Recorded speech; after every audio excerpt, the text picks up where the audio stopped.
RTA నిబంధనలు ఉల్లంఘించి Kakinada RTC bus stand వద్ద టికెట్ సర్వీస్ చేస్తున్న వాహనాలపై చర్యలు తీసుకోవాలని కోరుతూ Kakinada cab owners welfare association ఆధ్వర్యంలో కాకినాడ జిల్లా కలెక్టరేట్ వద్ద ధర్నా నిర్వహించారు. ఈ సందర్భంగా కుడుపూడి శ్రీనివాస్, శ్రీను, కాశీ, కిరణ్, శేఖర్ మాట్లాడుతూ కాకినాడ స్మార్ట్ సిటీలో 1500 మంది టాక్సీ ఓనర్స్ ట్రావెల్స్ వ్యాపారం నిర్వహించడం జరుగుతుందని, కొంతమంది ఆర్టీఏ నిబంధనలు ఉల్లంఘించి టికెట్ సర్వీస్ చేయడం వల్ల తాము ఆర్థికంగా ఇబ్బందులు పడుతున్నామన్నారు.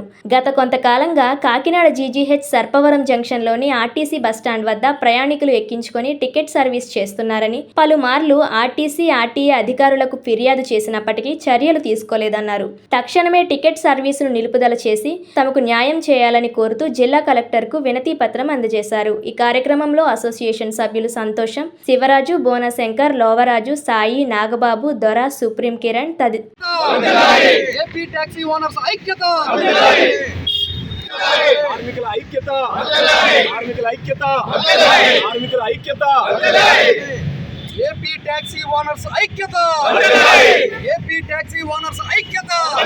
2 సంవత్సరాల కాలంగా కాకినాడలోని జీజీహెచ్ బస్ స్టాండ్ మరియు సర్పవరం బస్ స్టాండ్ అలాగే జగన్నాథపురం బస్ స్టాండ్లలో కొంతమంది ప్రైవేటు వ్యక్తులు అంటే ప్రైవేటు కారులతోనూ అలాగే ట్యాక్సీ పర్మిట్ లేని వాహనములలోనూ కాకినాడ నుంచి విశాఖపట్నం, రాజమండ్రి మొదలగు ప్రాంతాలకు టికెట్ సర్వీస్ చేస్తూ అంటే 300కు 200కు ప్రయాణికుల్ని టికెట్ల కింద ఎక్కించుకొని అనాథరైజ్డ్ వాహనాల్లో విశాఖపట్నం కానీ రాజమండ్రి కానీ చేరవేయడం జరుగుతుంది.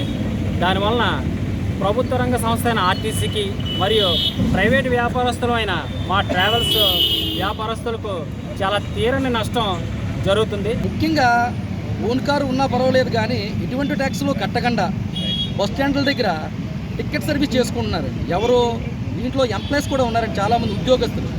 ఎవరైతే రాజమండ్రి నుంచి కాకినాడ నుంచి రాజమండ్రి రోజు సిటీ సర్వీసులు చేసేవాళ్ళు వాళ్ళ కారు వేసుకొని రావడం వచ్చి ఒక నలుగురిని ఎక్కించుకొని వెళ్ళడం జరుగుతుంది.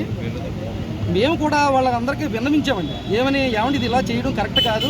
మేము వేలాది రూపాయలు గవర్నమెంట్కి గ్రీన్ ట్యాక్స్లు కానీ, ఇన్సూరెన్స్లు కానీ, లైఫ్ ట్యాక్స్లు కానీ ఇవన్నీ ట్యాక్స్లు కట్టుకొని మేము వ్యాపారం చేసుకుంటాం. మీరు ఏమీ లేకుండా ఒక ఓన్ ప్లేట్తో వచ్చి ఈ రకంగా చేయడం కరెక్ట్ కాదని చెప్పడం జరిగింది. ధన్యవాదాలండి. అలాగే ఈరోజు మా పెద్దలు కాకినాడలో ఉన్న యూనియన్లన్నీ కలిసి కలెక్టర్ గారికి అలాగే డీటీసీ గారికి మా విన్నపం తెలియజేయడం జరిగిందండి. అలాగే ఆర్టీసీ వారు కూడా మాకు బాగా సపోర్ట్ చేసి దీని మీద కఠినమైన నిర్ణయం తీసుకుంటే అలాగే మా కొంతమంది ఓనర్ కమ్ డ్రైవర్సు అలాగే ట్రావెల్ ఓనర్సు అండ్ మాకు మన కుటుంబాలు పోషించుకునే పరిస్థితి వస్తుందండి. వ్యాపారం కింద ట్యాక్సీని పెట్టుకుని వ్యాపారం సాగిస్తూ ఉన్నాం. అలా నాగిలా కాకినాడలో 1500 మంది ఇక్కడ ట్రావెల్స్ రంగంలో ఎవరికి వాళ్ళు బ్రతుకుదెరువు సాగిస్తున్నారు. గత కొంతకాలంగా ఏం జరుగుతుందంటే మా ట్రావెల్స్ వ్యవస్థ ఎలా ఉందంటే 10 రోజులకు కూడా ఒక కారు కిరాయి వెళ్ళడం చాలా కష్టంగా ఉందండి. ఇది ఎందుకు ఇంత కష్టంగా ఉందని మేమందరం కూడా ఆలోచన చేస్తే గత 2-3 సంవత్సరాలుగా ప్రతి బస్ స్టాండ్ అంటే కాకినాడకి సంబంధించిన ఏ బస్ స్టాండ్లో అయినా కానీ అది విశాఖపట్నం కావచ్చు, రాజమండ్రి కావచ్చు, అమలాపురం కావచ్చు, ప్రాంతాల వారీగా ఎవరైనా వెల్ సెటిల్డ్ పర్సన్స్ కూడా కారు కావాలి అంటే ఏదైనా ఊరు వెళ్ళాలంటే ఒక పెళ్లికి వెళ్ళాలంటే కారు కిరాయి కట్టించుకున్నాడు ఒక ట్యాక్సీ అబ్బాయికి ఫోన్ చేసి. వాళ్ళ పరిస్థితి ఎలా ఉందంటే డైరెక్ట్గా ఒక బస్ స్టాండ్కి ఆటో మీద వెళ్ళి అక్కడ దిగి డైరెక్ట్గా వైజాగ్ వెళ్ళాలంటే పెళ్లికి ఒక కారులో షేరింగ్ కారు కింద 500 రూపాయలు. అది అసలు ఎటువంటిదంటే ట్యాక్సీ అనేదే కాదు. అది ఏ కారో తెలియదు, అతను ఎవరో తెలియదు, అన్పర్సన్ సార్. అతను ఎవరో తెలియని వ్యక్తులు కార్లు ఎక్కి 500 రూపాయలకి వైజాగ్ తీసుకెళ్ళి వాళ్ళు దింపేస్తున్నాడని కేవలం వాళ్ళ డబ్బుల కోసం అని చెప్పి ఈ రకంగా అవతల వాళ్ళని ఎంకరేజ్ చేయడం వల్ల మా ఉపాధి అనేది కోల్పోయింది. దాన్నే బ్రతుకుదేరుగా సాగించుకుని మా కుటుంబాలన్నింటిని కూడా మేము ఎదరికి తీసుకెళ్లే ప్రయత్నం చేస్తున్నా కానీ మాకు 10 రోజులు కూడా కిరాయి వెళ్ళలేని పరిస్థితి. అందుకని కాకినాడలో 4 అసోసియేషన్లకి సంబంధించి ఒక నిర్ణయం తీసుకుని 4 మీటింగ్లు కండక్ట్ చేసి మనకున్న ఈ ప్రాబ్లమ్స్ అన్నింటిని కూడా గవర్నమెంట్ దృష్టికి మనం తీసుకెళ్లాలని ఏకకంఠంతో ఇవాళ కలెక్టర్ గారి ముందుకి మేము తీసుకురావడం జరిగింది. కలెక్టర్ గారికి మేము మా బాధ చెప్పగానే ఆయన చాలా సానుకూలంగా స్పందించారు. ఇంత సమస్య ఉంది, మరి నిజంగా మీరు ఎలా బ్రతుకుతారు, ప్రతి ఒక్కరు కూడా ఇలాగే మరి జీవనం సాగించాలి కాబట్టి వేరే వాళ్ళందరూ కూడా ప్రైవేట్ వెహికల్లో వాళ్ళు వెళ్ళటం కూడా వాళ్ళకు కూడా అది చాలా ఇబ్బందికరం. ఏదైనా ప్రాబ్లం జరిగిందంటే, ఎక్కడైనా యాక్సిడెంట్ అయిందంటే ఒక ఇన్సూరెన్స్ కంపెనీ కాంపెన్సేషన్ అనేది ఇవ్వదు, అది అందరికీ తెలుసు. అలాగే ఇంకొక ప్రాబ్లం ఏంటంటే, చాలామంది అంటే మీకు తెలియాలని చెప్తున్నాను మీడియా మిత్రులకి, ఇక్కడ కొన్ని ఇబ్బందులు ఉన్నాయి సార్. ఈ మధ్యన గంజాయి కూడా మనకు తోలగలు ఎక్కువ లాస్ట్ టైం కూడా. వీళ్ళు ఏం చేస్తున్నారంటే ఖాళీగా గంజాయి అనేది ఖాళీగా తీసుకెళ్లాలన్న ఇబ్బంది ఉందని బస్ స్టాండ్ల దగ్గరికి వచ్చి టికెట్ సర్వీస్ చేసుకెళ్తూ 4 టికెట్లు ఎక్కించుకుని వెళ్తున్నారు.